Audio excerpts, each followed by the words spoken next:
नमस्कार, मी डॉक्टर समाधान काळे. डॉक्टर समाधान काळे या यूट्यूब चॅनलमध्ये आपले सर्वांचे स्वागत करीत आहे. आजचा विषय आहे डॅन्ड्रफ म्हणजे केसातील कोंडा.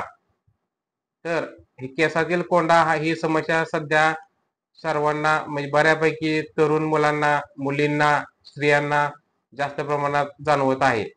तर ही समस्या ही त्वचेशी निगडीत आहे. जर त्वचाचे कार्य डोक्यातील त्वचेच्या कार्यामध्ये काही बिघड झाला तर मृत पेशींचे प्रमाण जास्त वाढते. मग मृत पेशी म्हणजे सेल ह्या टाळूवर म्हणजे आपल्या डोक्यातील त्वचेवर येऊन साठतात आणि खवले तयार होतात, जखमा होतात, पांढरे पिवळे डाग तयार होतात आणि ते पांढरे तुकडे आपल्या खांद्यावर, नंतर मानेवर, पाठीवर, छातीवर, केसामध्ये पसरतात आणि त्यामुळे जो काय त्रास होतो त्याला कोंडा होणे असे म्हटले जाते. तर त्वचा ही सर्वात मोठा अवयव आहे. तर त्वचेचं काम काय आहे? तर शरीराचे तापमान राखणे, त्यानंतर शरीरामध्ये असलेले टॉक्सिक बाहेर काढणे आणि आपले डिहायड्रेशन मेंटेन करणे. जर त्वचेचे कार्य जर बिघडले तर असा आपल्याला त्रास जाणवतो. तर त्वचा जर जास्त कोरडी असेल किंवा जास्त तेलकट असेल तर हा त्रास जास्त प्रमाणात जाणवतो. मुला-मुलीमध्ये हार्मोनल इम्बॅलन्समुळे पण हा त्रास होतो. महिलांमध्ये हार्मोनल इम्बॅलन्समुळे त्रास होतो. तर बरीच कारणे आहेत. तर आपण कारणावर चर्चा करूया. तर त्यामध्ये हार्मोनल इम्बॅलन्स, पाळीमध्ये जर व्यवस्थित पाळी आली नाही, हार्मोनल इम्बॅलन्स झाला, महिलांमध्ये हा त्रास, मुलीमध्ये हा त्रास जाणवतो. मुलामध्ये प्रौढ म्हणजे वयात येताना जे हार्मोनल चेंजेस होतात त्यामुळे पण हा त्रास जाणवतो. त्यानंतर आळशी जीवनशैली, वैयक्तिक स्वच्छता नसणे, केसांचे आरोग्य नीट नसणे, केस जे काय सौंदर्य प्रसाधने आहेत चुकीचे वापरणे, हार्ड शॅम्पू वापरणे, सुगंधी तेल वापरणे, जे केसाची जेल वापरणे, त्यानंतर आहार, जर आहार चुकीचा जर घेतला किंवा विरुद्ध आहार घेतला तर शरीरामध्ये टॉक्सिक साठले जातात आणि ते त्वचेमधून बाहेर आल्यामुळे तिथे इन्फेक्शन तयार होते.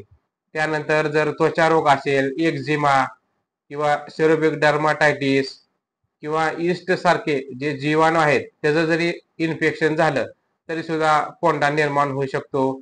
त्यानंतर प्रतिकारशक्ती कमी जर असेल, जास्त ऑइली स्किन असेल किंवा जास्त कोरडी जर त्वचा असेल तरी सुद्धा कोंडा होण्याचा प्रॉब्लेम होऊ शकतो.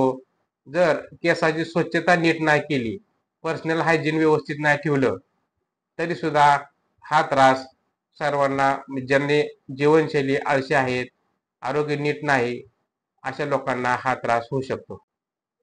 केसाला वेगवेगळे प्रकारचे हार्ड केमिकल वापरणे, केसाचे ट्रीटमेंट करणे, केसाला हायलाइटिंग, नंतर केस जर आपण चुकीचे डाय वापरले तरी सुद्धा केसामध्ये कोंडा होतो. त्यामुळं केस जास्त ऑइली होतात किंवा जास्त कोरडे पडतात.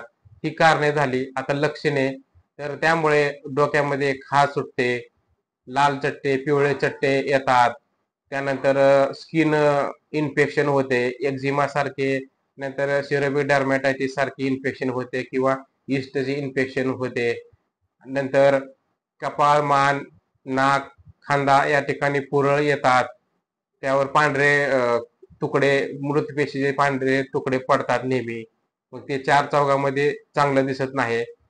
मग त्यामुळं केसाची शायनिंग जाते. नंतर केस गळतात, केसामध्ये गुंता होतो. तर ही झाली लक्षणे. तर आपण आता उपचार काय करायचा? तर आपण वैयक्तिक स्वच्छता ठेवणे गरजेचं आहे. आहार, सकस आहार घेणं गरजेचं आहे.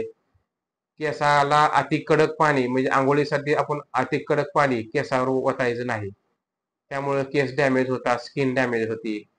त्यानंतर केसाचा विंचरायचं, आपण विंचरायला टाळतो. जर आपण केस गळती होत असेल किंवा काही खाज असेल तर म्हणणार आपले गैरसमज असतो की त्यामुळे आपल्याला जास्त प्रमाणात केस गळती होईल म्हणून आपण विंचरत नाही, पण ते चुकीचं आहे.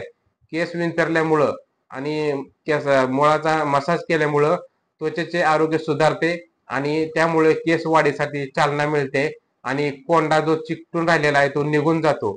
तर त्यासाठी आपण काय करायचं, जर केस कमी असेल तर मानेकडून आपण कपाळापर्यंत असं उलट विंचरायचं.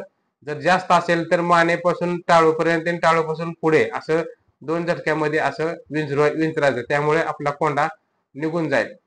आणि त्यासाठी अजून शुद्ध खोबरेल तेल न मसाज करणं, त्यानंतर लिंबाचा रस लावणे, त्यानंतर अंड्याचा जर पांढरा बल्क आहे तो जरी लावला तरी सुद्धा आपल्याला कोंड्यापासून सुटका मिळू शकते. किंवा ॲपल सायडर व्हिनेगार ह्यामुळे सुद्धा जो चिकटलेला जो कोंडा आहे त्वचेला तो निघून जाईल. त्यानंतर आपण जर लिंबाचा रस आणि ॲलोवेरा जेल असे एकत्र करून जरी केसाला लावले तरी सुद्धा आपल्याला केस पण चांगले होतील आणि कोंडा पण कमी होऊन जाईल. त्यानंतर तुम्हाला एक ॲलोपॅथिक ट्रीटमेंट सांगतो. ते तुम्ही एक 4 आठवडे वापरा. एक सेल्सन शॅम्पू आहे. तो आठवड्यातनं 2 वेळा लावायचा. अंघोळ करताना एक 10 मिनिटं अगोदर लावायचा, फेस करायचं आणि त्यानंतर केस धुवायचे. असे 4 आठवडे करा.